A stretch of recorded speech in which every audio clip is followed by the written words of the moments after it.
Once upon a time in the ancient kingdom of Persia, there was a beautiful young Jewish girl named Esther. Esther was an orphan, and she was raised by her cousin Mordecai.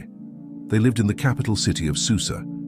At that time, King Ahasuerus ruled over the vast Persian Empire, which stretched from India to Ethiopia. One day, the king decided to host a grand banquet to showcase his wealth and power. He invited all the nobles, officials, and dignitaries to the palace for a lavish feast that lasted for many days.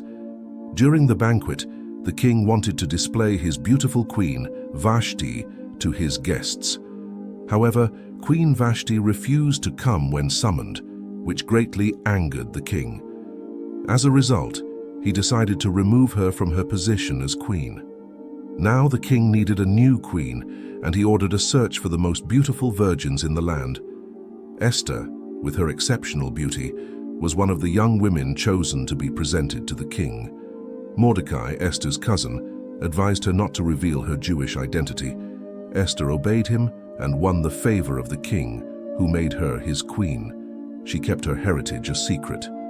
Around the same time, a wicked man named Haman rose to power as the king's chief advisor. Haman despised Mordecai, Esther's cousin, because he refused to bow down to him. In his anger, Haman devised a plan to annihilate all the Jews in the kingdom. Mordecai learned of this wicked plot and urged Esther to approach the king and intercede on behalf of her people. Esther, initially hesitant because approaching the king without being summoned was punishable by death, decided to take a bold step.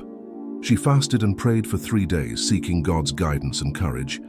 Esther then approached the king and invited him and Haman to a banquet.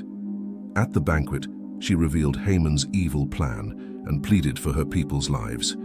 King Ahasuerus, after learning of the wicked plot, was furious with Haman. Haman's own evil scheme led to his downfall. The king ordered Haman to be hanged on the very gallows that Haman had prepared for Mordecai. Esther's bravery and God's providence saved the Jewish people from destruction. The king issued a new decree allowing the Jews to defend themselves against their enemies.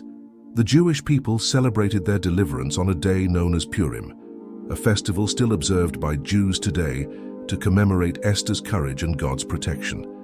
And so, Esther's story serves as a timeless reminder of how courage, faith, and the willingness to stand up for what is right can lead to deliverance and hope in the face of adversity.